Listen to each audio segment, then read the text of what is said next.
Aujourd'hui, je vais vous expliquer un rituel vraiment extrêmement puissant qui va vous permettre, si vous l'appliquez, de changer votre état d'esprit, de vous remettre dans le bon état d'esprit, de vous remettre sur la bonne voie en 30 secondes. Et donc potentiellement de changer votre vie. Alors vous savez, je crois que la plupart des gens, l'immense majorité des gens, et vous en faites certainement partie, au final, au fond de nous, on sait ce qu'on veut vraiment. Et au-delà du fait de savoir ce qu'on veut vraiment, je pense que l'idée même, c'est on sait ce qu'on doit faire. On sait au fond de nous ce qu'on doit faire. On sait au fond de nous quelle est la décision à prendre. On sait au fond de nous quelle est l'action à prendre. On ne sait pas forcément comment le faire, mais on sait ce qu'on doit faire. On sait, dans un monde idéal, si on voulait vraiment atteindre ce qu'on... Enfin, dans une sorte de monde idéal, on sait quelle action on devrait prendre aujourd'hui qui nous permettrait d'avancer énormément. On le sait. Et sûrement que vous, aujourd'hui, si je vous pose la question par rapport à un objectif, par rapport à ce que vous voulez, par rapport à vos grandes visions, bref, peu importe, vous savez ce que vous devez prendre comme action. Cette action que vous devez prendre et que vous repoussez peut-être, ou cette décision, ou peu importe, vous savez. Et en fait, pourquoi? Comment ça s'explique? C'est très simple. Que ce soit une action ou que ce soit une décision, bref, peu importe ce que ce soit, c'est que le fait de prendre cette action sur le court terme va nous amener de l'inconfort. Va nous amener de l'inconfort. Et en fait, ce qui se passe, c'est que on n'a pas envie de vivre cet inconfort. On sait que sur le fait de prendre cette action, sur le long terme, c'est le succès. C'est réussir ce qu'on veut. Ou en tout cas, c'est faire un pas vers réussir ce qu'on veut. Cependant, sur le court terme, ça représente l'inconfort. Ça représente le fait de se mettre dans une situation qui ne va pas être agréable à vivre, qui va nous amener des émotions qu'on ne va pas forcément avoir envie de vivre. Et c'est pour ça qu'on ne le fait pas tout simplement. C'est tout simplement pour ça qu'on ne le fait pas. Et l'inconfort en termes d'émotions, il peut prendre beaucoup de formes. Ça peut être par exemple de la tristesse. Ça peut être le fait de dire ok, je sais qu'aujourd'hui dans mon couple, je suis dans une voie de garage, mais j'ai pas envie de vivre la tristesse de la séparation. Donc du coup, je vais pas le faire. Je vais préférer ne pas vivre l'inconfort sur le court terme, même si ça m'empêche au final d'avoir ensuite une relation où je serai beaucoup plus épanoui, une relation où je serai beaucoup plus heureux. Ça peut être aussi de l'anxiété, c'est-à-dire que je sais que j'ai cette action à prendre, je sais que je devrais prendre cette action, je sais même que cette action, il faudrait très certainement que j'en fasse une habitude, mais pourtant j'ai de l'anxiété quand je prends cette action. Sur le court terme, j'ai de l'anxiété et donc de l'inconfort. Et donc je m'empêche de prendre cette action et donc je m'empêche d'atteindre le succès. Ça peut être aussi de la procrastination. J'ai ce projet que je voudrais mener à terme, ce business en ligne que je voudrais monter, cette entreprise, bref, peu importe le projet que je voudrais réaliser. Et justement, j'ai cette émotion de la procrastination, ça me prend et j'ai pas envie d'agir, j'ai du mal à agir, j'ai du mal à trouver la force d'agir. Et j'ai pas envie justement de vivre ce fait de me forcer, j'ai pas envie de vivre ce fait de devoir travailler alors que j'ai pas forcément envie de travailler. Donc j'évite l'inconfort court terme, je ne prends pas l'action, je procrastine, mais je m'empêche aussi d'atteindre mon objectif. Ça peut être aussi des fois sur des choses qui nous attirent, c'est-à-dire quand je sais que je fais un régime, je dois faire un régime, je dois manger sainement, mais j'ai envie d'éviter encore une fois l'inconfort sur le court terme. Et comment j'évite l'inconfort sur le court terme? En craquant, en mangeant ce que je ne dois pas manger, en mangeant des choses sucrées, des choses qui m'apportent certes du confort court terme, qui éliminent l'inconfort du court terme, mais qui encore une fois ne me font pas prendre les bonnes actions et encore une fois m'empêchent d'atteindre ce que je veux vraiment. Donc l'idée c'est comment réussir finalement, je vais même changer de crayon, comment réussir à gérer ça en fait? Comment réussir à gérer cette sensation émotionnelle, je dis bien émotionnelle, comment gérer cette sensation émotionnelle d'inconfort? Parce qu'à partir du moment où j'arrive à la gérer, du coup, je peux prendre les actions et vu que je peux prendre les actions, je peux atteindre mon objectif. Tant que je n'arrive pas à gérer cet inconfort, tant que je n'arrive pas à gérer cet inconfort émotionnel, je vais me retrouver face à une barrière par rapport à moi et je serai toujours en train de reculer et je m'empêcherai toujours de cette façon d'atteindre mon objectif. Donc dans cette vidéo, je vais vous expliquer un rituel vraiment très puissant pour pouvoir réussir à aller au-delà de cet inconfort et à admettre cet inconfort. Alors j'ai effacé le tableau pour le mettre au propre, c'est en trois parties. La première partie, ça va être tout simplement de ressentir.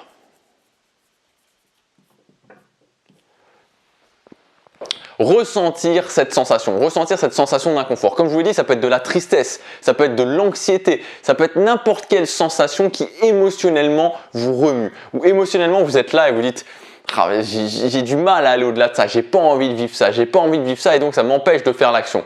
Donc pour simplifier les choses, pour donner un exemple concret et rester sur cet exemple, on peut imaginer que ça soit le fait d'aller parler à quelqu'un qui vous plaît, par exemple, qui vous plaît physiquement, et de vous dire ok, quand je sais que je vais aller parler à cette personne, ne serait-ce que pour aller lui parler par exemple, mais ne serait-ce que quand je veux aller parler à des gens qui me plaisent physiquement, je ressens de l'anxiété, je ressens une anxiété très forte.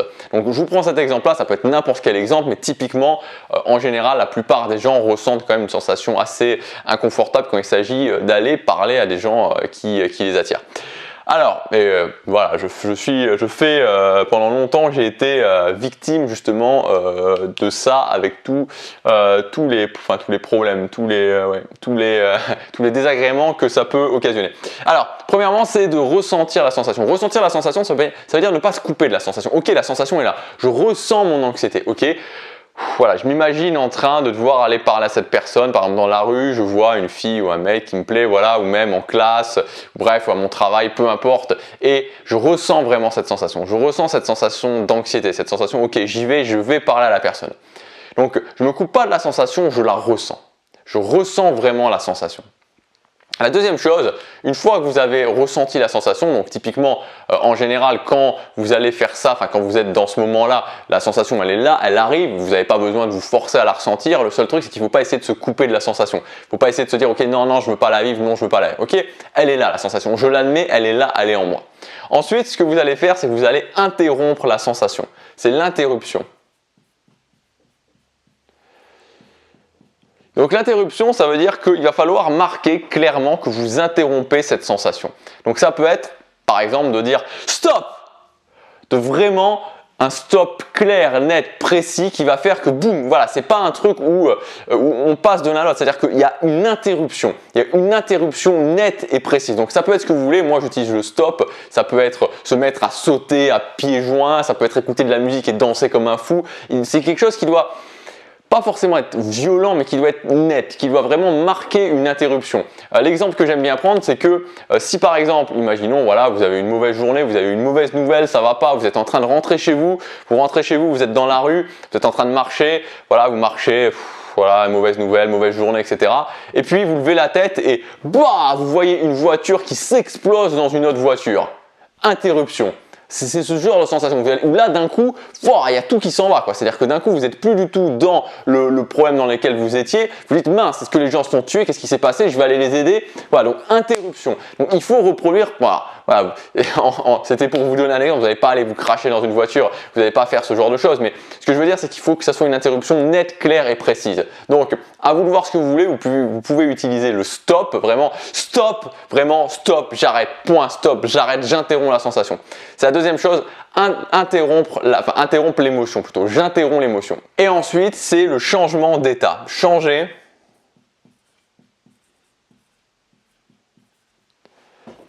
d'état.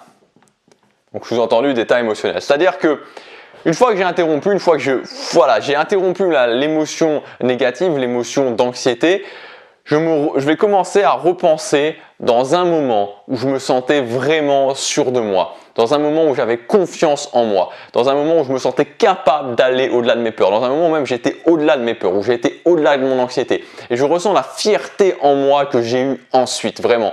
Je me mets dans ce nouvel état émotionnel, dans cet état émotionnel positif.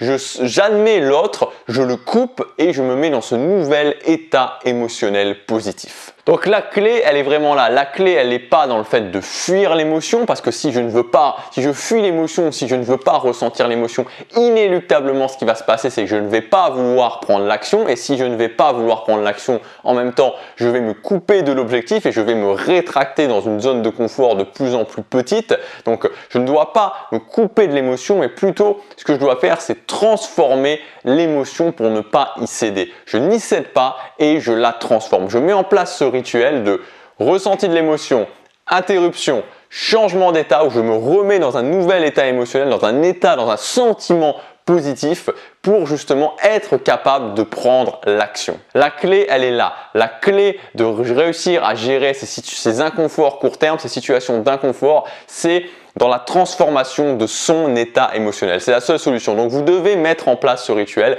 C'est pas quelque chose, c'est-à-dire c'est quelque chose qui demande de la pratique, mais vous allez voir qu'avec ça, vous avez la clé qui fonctionne. Vous avez la clé qui fonctionne. C'est-à-dire que vous n'avez plus qu'à le faire et le refaire. Ok, je dois prendre une action, je dois prendre une décision, j'ai ces émotions qui arrivent, peu importe l'émotion, j'admets l'émotion, je ressens l'émotion, j'interromps l'émotion. J'interromps, alors vous pouvez choisir, ça peut être crier, affirmation positive, écouter de la musique, sauter sur un trampoline, bref, ce que vous voulez, mais j'interromps l'émotion. Et une fois que j'ai interrompu l'émotion, à ce moment-là, je me mets dans un nouveau sentiment, je me mets dans un nouvel état émotionnel. Je me rappelle à quel point à ce moment-là, j'ai réussi à gérer la situation, à quel point je suis allé au-delà, à quel point j'ai pu être fier de moi. Donc c'est à adapter suivant vous et suivant quelle émotion, de quelle émotion vous voulez vous sortir. Mais c'est quelque chose qui fonctionne, c'est un rituel qui fonctionne extrêmement bien. Commencez à faire ça la prochaine fois que vous voulez faire quelque chose et que vous ressentez cette émotion négatif qui arrive, dites-vous ok, je ne vais pas céder à cette émotion, je ne vais pas céder à cette émotion ne va pas me faire reculer, je ne vais pas reculer,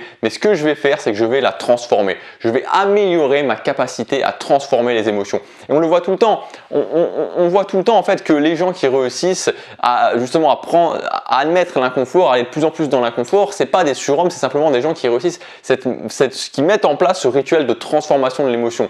Par exemple chez les gens qui montent sur scène, que ce soit les musiciens, que ce soit les acteurs au théâtre ou n'importe quoi, on a tous cette sensation de trac, cette sensation où on ressent le trac. La différence entre ceux qui se laissent manger par l'émotion du trac et ceux qui réussissent justement à la transformer, en la transformant en quelque chose de positif, à la transformer en une sorte d'excitation. Mettez ça en place, je vous assure que ça fera une différence.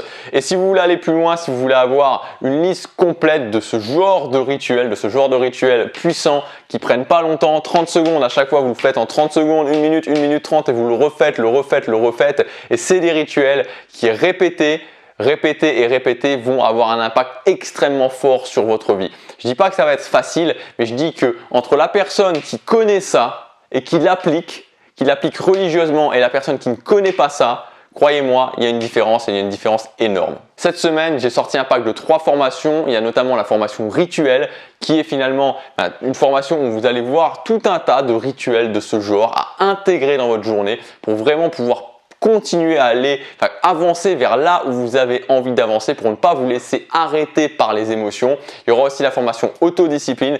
Une méthode que j'ai développée pour pouvoir justement de façon fun réussir à s'auto-discipliner, et enfin la formation mindset pour réussir à changer son état d'esprit pour devenir plus fort mentalement. Ce pack de formation mindset avec ces 3 formations, il est accessible jusque demain. Vous pouvez y accéder en cliquant sur le lien dans la description ou sur la fiche juste ici. Vous aurez tout le détail des 3 formations. Je vous dis à demain, passez à l'action, chaque jour compte.